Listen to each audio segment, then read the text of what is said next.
It's great to have Christopher and Father Faustino here to celebrate with us this morning as we pray for them.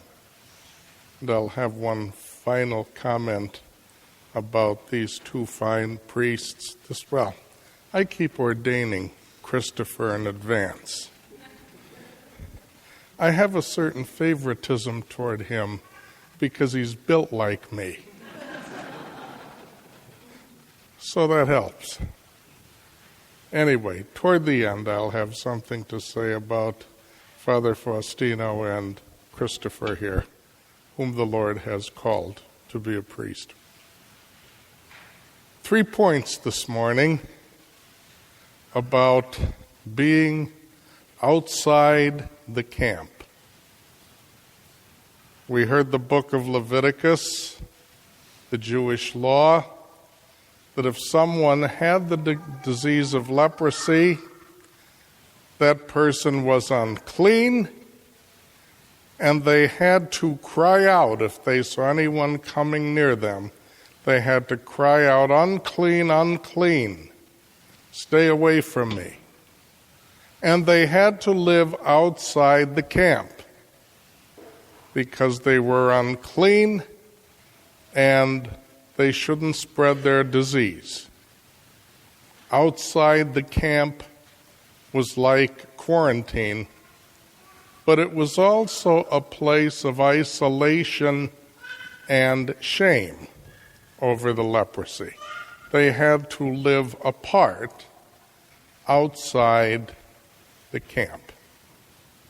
Obviously, it was bad enough to have leprosy, but to have to go around crying, "Unclean, unclean," and stay isolated outside the camp was as bad as having leprosy. Because it's a terrible thing to be isolated alone and in shame just because you're sick.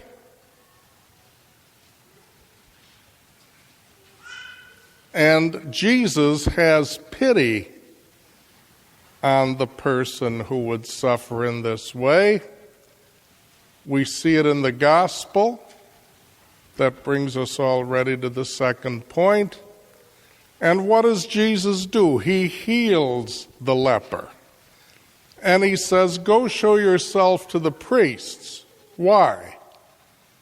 So that the priest could see that the man is no longer unclean, and so the man wouldn't have to stay outside the camp anymore. The priest could see that he was clean and admit him to the camp and take away the disease, but also take away the terrible pain of shame and isolation that happens outside the camp. So Jesus saves the man from leprosy and from his fate outside the camp. Third point. Jesus was crucified at the feast of the Passover. To be crucified, punished as a criminal, rendered him unclean. Jesus himself. And so Jesus had to be crucified outside the camp at the time of the Passover. So not only does Jesus save the man from the shame and the isolation of being outside the camp, but in his death, he does us one better.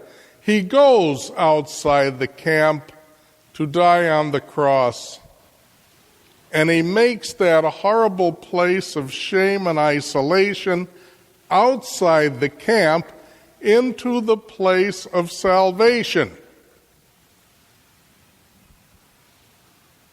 So Jesus not only freed the leper from the camp, but in his death, he changed the whole meaning of what it is to be outside the camp. It's not shame and isolation. It's where our salvation occurs. It's where we should want to be. Instead of avoiding it, we should go out there. And the author of the letter to the Hebrews says that. Jesus had to die outside the camp. Let us go to him outside the camp. And do what? Save him from being outside the camp? No. Jesus changed the whole meaning of being outside the camp.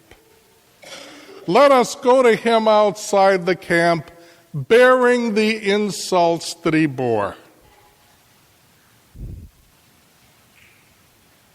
Let's not go outside the camp to Jesus to try to save him from the cross.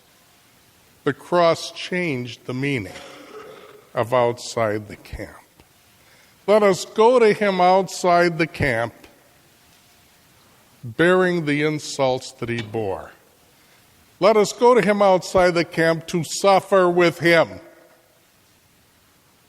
Unless you take up your cross every day and follow me, you're not worthy of me. Go to him outside the camp every day, bearing the insults that he bore. Well, I've been thinking and praying about that this week, and one of the thoughts that occurred to me is when Pope Francis talks about the peripheries. What does he mean? Does he mean simply that we should take our supply of food and go to where there are poor and hungry people and give them the food and relieve their problem?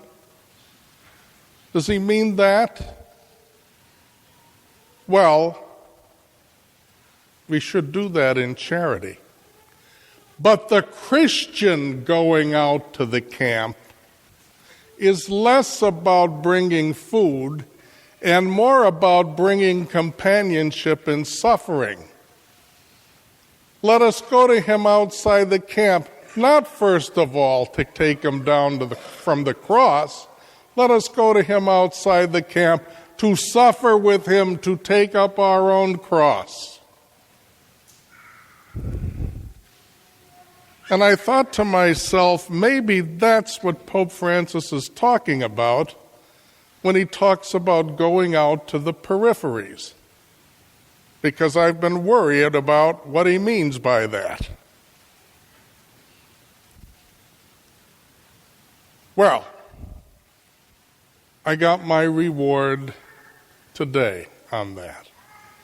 Because Pope Francis said in his Angelus talk, by going out to the peripheries, I mean going out to the camp. So now it's not an idea that I have that might be true. It sounds irreverent, but it came from the horse's mouth. Oh, I love Pope Francis. Whenever we hear him say the peripheries, and whenever he exhorts us to go out there, let's remember, first of all, he's telling us Jesus had to die outside the camp. Let us go to him outside the camp to keep him company in his suffering. The primary gift we're called to give when we go outside the camp, when we go out to the peripheries, is the gift of our time and the gift of ourself. Any other gift we bring is less important than the gift of time and the gift of ourselves. So let's not go out to the peripheries outside the camp unless we plan to stay for a while. It's not supposed to be convenient to go outside the camp. You kind of make a delivery, and you keep moving. To go out to the peripheries is a concept of great depth, and it has to do with taking up our cross outside the camp with Jesus every blessed day. So I feel great this morning because I know what the peripheries are.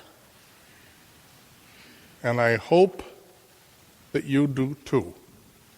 I hope I've been clear enough. And I know, as I suspected, that it's not easy to go outside the camp. Because when we go there, we can expect to bear the insults that he bore. And I have to thank my brothers, including Father Faustino and Christopher, and all the members of the Society of Jesus Christ the Priest, for coming to this diocese and going outside the camp. Because God knows, since they've been here, they've borne the insults that Christ has borne, and they've borne them many times, and they've hurt deeply.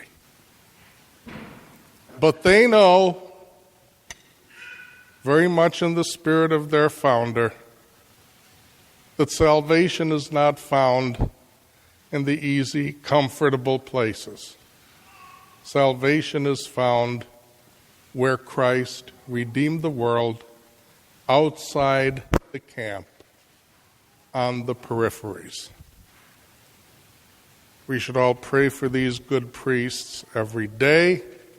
We should all be very grateful to them.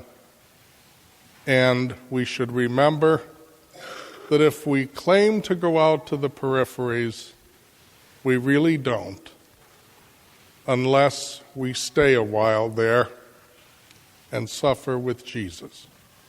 Praise be Jesus Christ.